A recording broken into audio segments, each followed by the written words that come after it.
Lines can be utilized in a huge variety of ways in drawing, some of which you may have never considered before.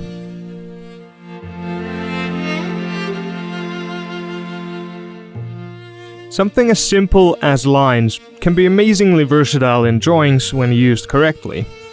And you don't have to have a huge variety of tools at your disposal. In fact, having just one can be plenty enough, as there are so many ways you can visualize things by just using lines. Lines can define space, and shape, and volume. Lines can be precise, relative, measured. They can be implied, directional, symbolic. By varying the dynamics of lines, they can be used to suggest importance, or value, texture, or emotion. And there's no end to this really, but today we'll have a look at some of the key applications of lines that'll help you to solidify your designs on paper and to communicate your ideas to others efficiently.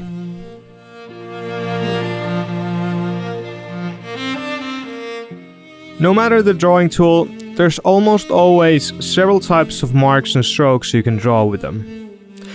Whether it's the amount of pressure you apply, the sharpness of your tool, the way you hold it, or maybe you got a set of different pen widths available. Having this control over the look of your lines allows you to have different types of lines serving different purposes in your drawing. For some of you, this might come instinctively, but a good way to learn is to just consciously experiment with, say, the pencil you're using. See how many different line widths you can produce with it. Or if you're using something with ink, pay attention to how speed affects the look of your strokes. Try to draw strokes with different types of endings.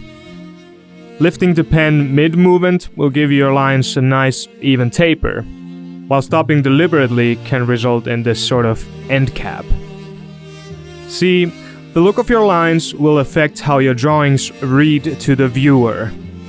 For instance, slow, straight, and steady lines with little movement gives this impression of solidity, as opposed to quick, curvy lines with thin tails that are a better fit in depicting dynamic movement.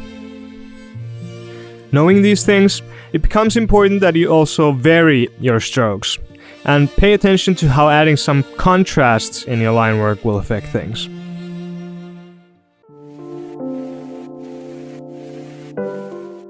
For example, if you look at a drawing made by an architect, you'll notice that they tend to apply a specific hierarchy of line weights to their sketches. First, they'll block out the composition with thin lines, so it's easy to make changes and figure things out initially without too much commitment. At this stage, they might suggest some hidden objects or symmetries with dashed lines that appear even fainter.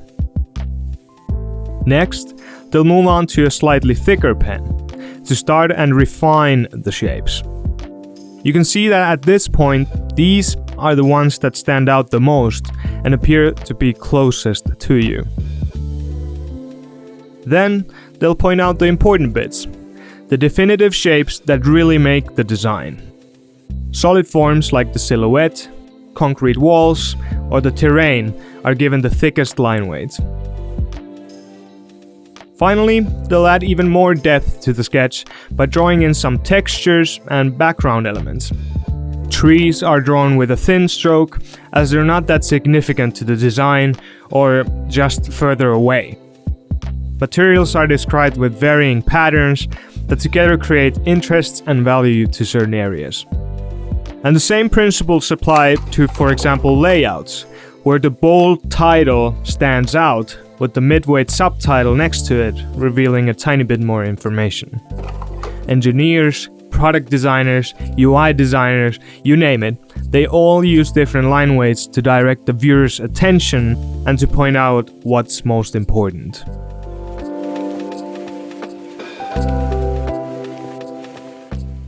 In the previous tutorial, I talked about perspective drawing, so you might be wondering, well, how can I apply these things to that? And the answer is, there are several ways you can do that. Say you practice enough to reach the point where drawing a cube in perspective comes naturally. You start with one of the planes, come up with an angle, and build up the rest of the construction based on that.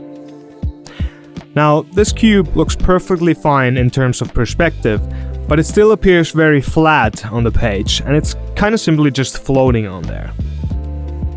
The first thing we can do to improve it is to add a horizontal line behind it. Adding this simple construction line establishes the space with the ground level, and even if you end up getting rid of it later, it'll help you as a guide if you want to place other things in this composition. Now, the most obvious next step would be to start adding some kind of shading values and drop shadows to this, but let's just focus on the line work for now. Although this does go somewhat into shading territory, as we're going to start paying attention to the direction of light in this space. Let's apply 3 different widths to this box. Like we did with the architectural sketch, we'll start by refining the silhouette of the box first by using our second line weight. You can already see how the form becomes more defined as your eyes are drawn to the thicker, cleaner lines instead of the rough construction lines beneath. The silhouette becomes clearer and has more impact. This is also a good place to correct any mistakes you may have made with the base sketch. The inner edges are going to be the thinnest in line weight, and the bottom ones, the ones in contact with another surface, will be the thickest, as those are the areas where light would typically struggle the most to find its way into. Now, already you can see how big of an improvement you can achieve by just adding some variation in your line work. Depending on the complexity of your form, you might want to have even more variance in your line widths, or perhaps you'd like to account for light source, in which case we might leave some of the outer edges thinner, but this is a good general approach that will significantly improve the sense of depth of your forms. So, knowing that most objects around us are based on basic forms like this, it's usually easiest to start drawing anything by laying down a framework for it. Come up with a simple form closest to the thing you're about to draw and build up on that. Commonly referred to as construction lines, these will help you establish proportions and symmetries both 2 and 3 dimensionally. Depicting believable and readable 3D form is where things can get quite complicated, so it's good to familiarize yourself with the use of contour lines as well. Additional lines that can often double as symmetry lines are very effective in reinforcing the angle or curvature of any individual plane in your drawing. Sometimes referred to as panels or cross-sections, these sort of lines can be seen in almost any industrially produced products, and because of that, some of them are actually often left in the final line work. Seams, stitches, car panels, elements, it's just how things are built. But in the design stage, there are often very helpful guides when placing things, showing orientation, indents, outdents, or emphasizing details like fillets and chamfers. Something where contour lines shine in particular is when drawing organic forms. We've all seen how, at the window, rays of light created by blind curtains wrap around things, right? In a similar fashion, you can turn unrecognizable 2D blobs into clearly readable 3D potatoes. Discovering this technique was a turning point for me personally, when I realized how fast it can be to create volumes like this. Not to say that it's a skill that's the easiest to master, but it's definitely one of the most effective ones in my mind that I wish I had known earlier.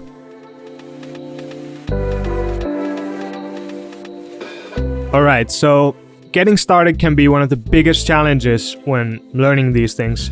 So I made the step a bit easier for you by sketching some 3D volumes and 2D blobs that you can download from the link in the description. Your task is to apply both line weights and contour lines to these and get familiar with visualizing the 3D form and recognizing symmetries in perspective. We love to see how you guys have engaged with our Learn to Draw series, so make sure to subscribe and perhaps share the playlist to a friend who might be interested in learning some sketching skills. Thanks for watching. Until the next one, bye.